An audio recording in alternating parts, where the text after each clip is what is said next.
তো দর্শক মন্ডলী, আজকে আমরা চলে আসলাম ভুরুঙ্গামারিতে। তো হৃদয় ভাই সকালে ফোন করে ডাকলো যে আমরা একটা কমলা বাগানে যাব, সেখানে কমলা বিক্রি হচ্ছে। আর ফলনটাও আপনারা দেখতে পাচ্ছেন, মোটামুটি সেই রকম একটা ফলন।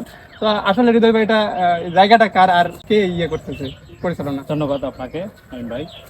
জায়গাটা হচ্ছে কুড়িগ্রাম জেলার ভঙ্গামারী উপজেলা অবসরপ্রাপ্ত সিনিয়র জেল সুপার আমার শ্রদ্ধাভাজন বড় ভাই প্রিয় ফরমান আলী ভাইয়া। ওনার প্রজেক্টটা হচ্ছে ভঙ্গামারী উপজেলা পাটেশ্বরী অর্থাৎ পাইকেছড়া ইউনিয়নে, গ্রামের নাম এমনি হচ্ছে পাটেশ্বরী। আল্লাহ রহমতে আমি বিগত 2-3 বছর থাকি এখানে চলাফেরা করি। এনার যা এই উদ্যোগ, মানে কীটনাশক ছাড়া এবং ফরমালিন মুক্ত, খেলেই বুঝতে পারবেন যে আসলে যারা কিনছেন তো উদ্যোক্তা যারা হতে চাচ্ছে, যে এরকম ফলন আনতে চাচ্ছে, তাদের সম্পর্কে কিছু বলেন। তাদের সম্পর্কে বলার আসলে কি বলবো, সেটা হচ্ছে যে তারা যদি নিতে চায় এখানে অনেক চারা পাওয়া যাচ্ছে।